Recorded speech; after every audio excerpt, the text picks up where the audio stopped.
nós fazemos aqui dentro da igreja. Porque a vida cristã, ela não é dentro da igreja.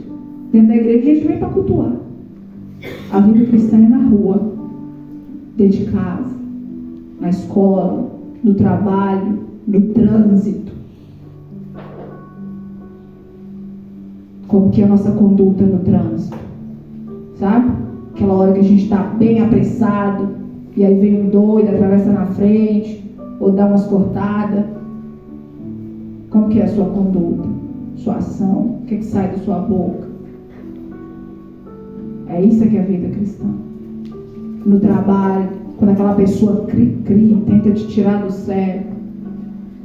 Quando muitas vezes você está correto, mas e aí você é injustiçado. Qual é a sua conduta? É isso que é ser cristão. É na escola, porque dentro de casa os pais estão vendo, né? Adolescentes. Em casa os pais estão vendo. Na igreja os pais estão vendo. Os pastores estão vendo. E na escola, na rua, no bairro. Como é a nossa conduta cristã?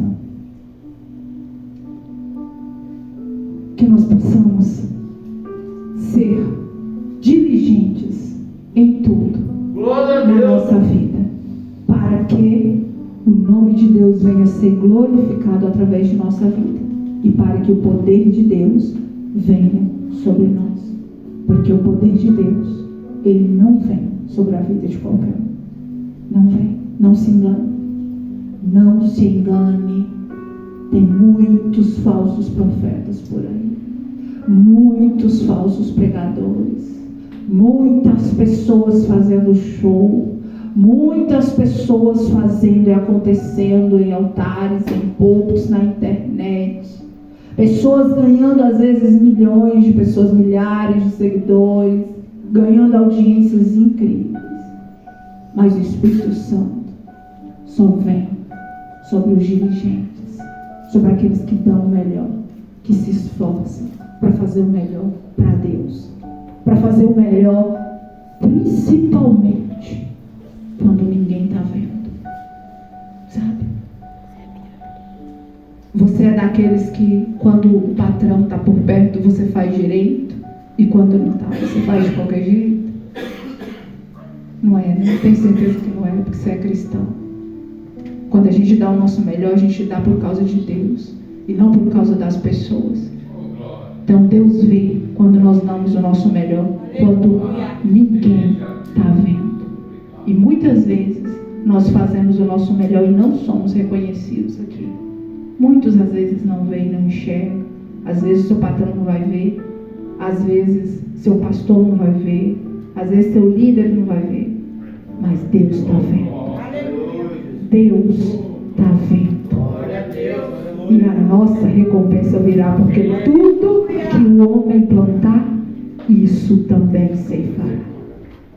As nossas obras serão recompensadas por Deus. Se não forem aqui na terra, serão lá no céu. Cada um receberá o seu galardão segundo as suas obras aqui na terra. Lembre-se sempre disso. Hoje nós falamos sobre isso na escola bíblica. Cada um receberá o seu galardão. Quando você chegar lá no céu, suas obras serão recompensadas pelo próprio Deus. Então faça o seu melhor. Seja diligente. Seja responsável. Faça bem feito. Se não puder fazer, não se comprometa.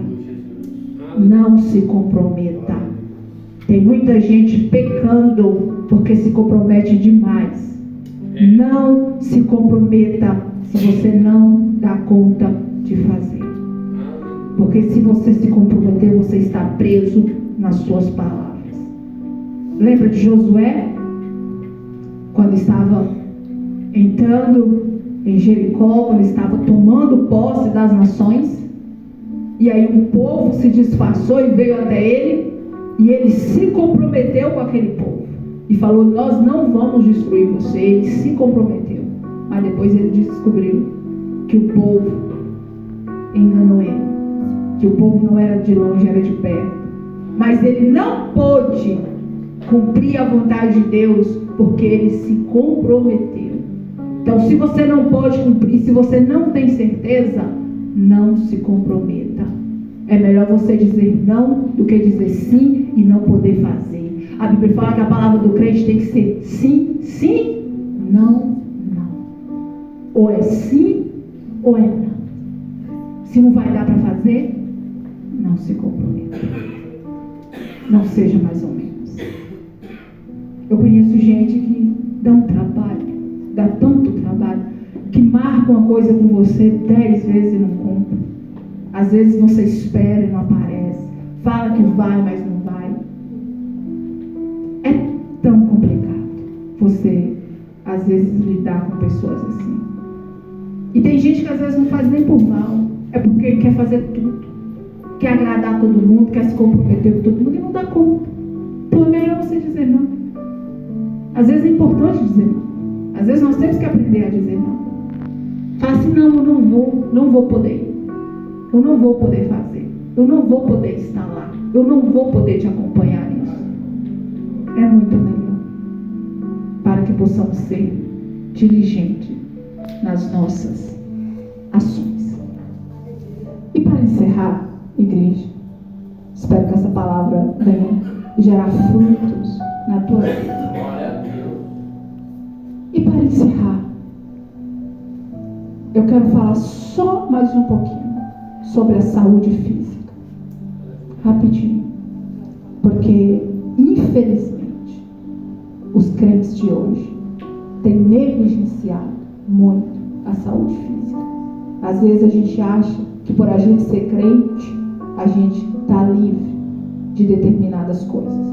Mas a Bíblia diz que enquanto nós estivermos aqui nessa terra, nós estamos sujeitos às aflições dessa terra. Nós estamos sujeitos. A Bíblia diz que o sol vem para bons e maus, justos e injustos. Então nós estamos sujeitos a ficar doentes, sujeitos a passar por determinadas coisas.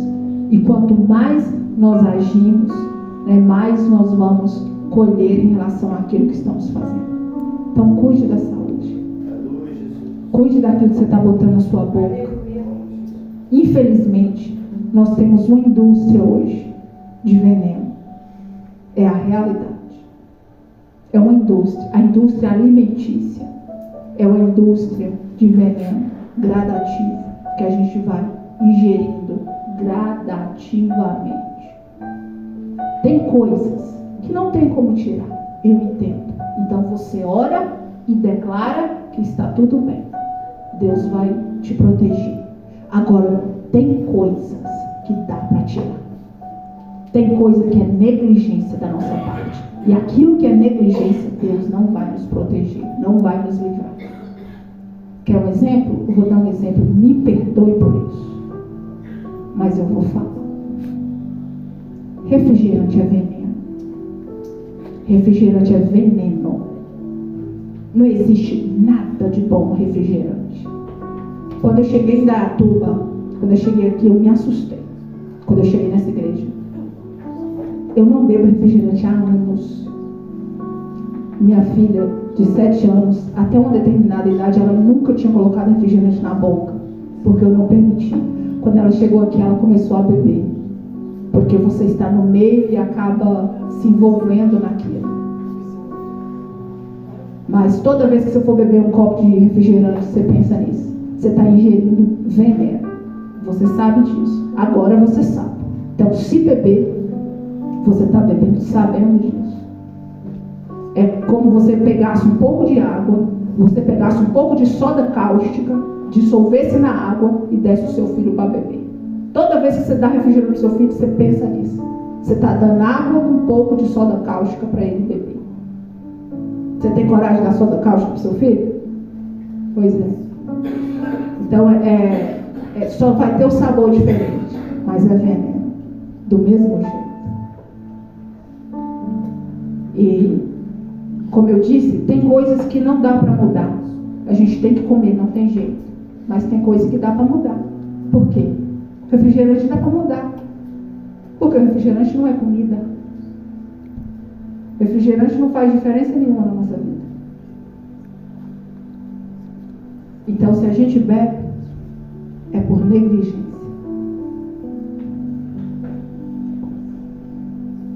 Eu peço perdão. Acho que talvez a igreja esperava uma palavra de bênção hoje, mas como eu disse, Deus quer nos ensinar a ter uma vida melhor. A ter uma vida melhor. Você sabia que a sua alimentação interfere até no seu relacionamento com Deus? Sabia disso? Interfere.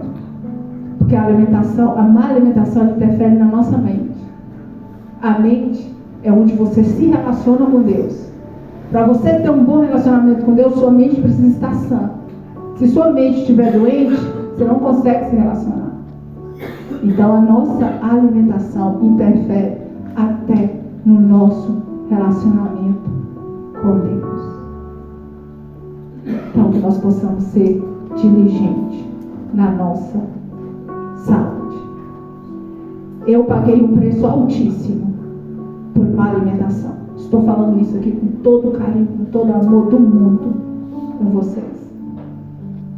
Eu alimentei muito mal a minha vida inteira. Eu sempre trabalhei e eu não tinha tempo de fazer comida. Então eu só comia pão e miojo a semana inteira. Na gravidez de Ruth, e eu não sentia nada porque eu era jovem. Eu era jovem. Quando você é jovem, o corpo não sente nada. Na gravidez de Ruth eu tive depressão profunda. Eu sofri 4 anos. Quando eu fui no médico, eu tinha uma deficiência de ferro no cérebro, por causa da minha má alimentação. Durante esse período de depressão, eu orei, eu jejuei, eu declarei, eu preguei os versículos na parede, minha casa foi ungida, meu quarto foi ungido, os travesseiros foram ungidos, a porta do meu quarto foi ungida, a porta da minha casa foi ungida, pastores foram orar por mim. Tudo que você pensar de fé eu fiz. Eu não fui curada. Não fui. Eu sofri por 2 anos dentro de casa, eu não congreguei, eu não saí de casa, eu não trabalhei. Por 2 anos eu fiquei em casa. Até que eu entendi que eu precisava buscar ajuda física, ajuda profissional. E eu fui. Quando eu cheguei lá, eu entendi que eu estava com a deficiência de ferro no cérebro. O médico passou o remédio adequado, eu tomei e eu melhorei. E aí eu questionei a Deus. Por que ele não tinha me curado? Eu sempre acreditei e acredito em cura. Mas Deus falou para mim, existem coisas que são muito mais importantes do que uma cura. Porque o conhecimento, ele liberta. E eu precisava entender o que eu estava fazendo com o meu corpo, com a minha mente, com a minha saúde. Se Deus me curasse, eu jamais ia ter o entendimento. Mas no processo, eu entendi o que Deus quis me mostrar. Porque naquele momento, eu não teria clareza de entender. Mas depois do processo, eu entendi o que Deus queria me mostrar. E eu aprendi muitas coisas. Foi nesse período que eu tirei o refrigerante e tirei muitas outras coisas da minha alimentação, sendo direcionada por Deus. E hoje eu vivo uma vida normal, livre da depressão. Muita gente vive com depressão a vida inteira e não consegue alcançar a cura, porque só cuida de uma parte. Mas nós somos um ser formado, nós somos um ser trino, nós somos formados de corpo, alma e espírito. Para você ficar bem de verdade, você tem que cuidar dos dois, do corpo, da alma e do espírito. Tem gente que só cuida do espírito e não cuida do corpo, vai ficar doente. Tem gente que só cuida do corpo e não cuida do espírito, nunca vai entrar no reino do céu. E tem gente que cuida do corpo e do espírito e não cuida da alma, nunca vai ser uma pessoa diligente.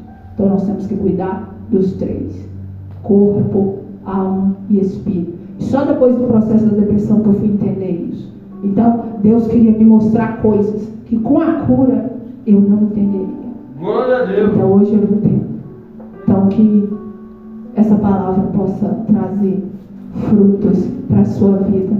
E eu tenho certeza que se você tiver sinceridade de coração para se tornar uma pessoa mais diligente, Deus vai te ajudar. O Espírito Santo vai dar para você tudo que você precisa para ser uma pessoa cada dia melhor. E eu agradeço a minha oportunidade.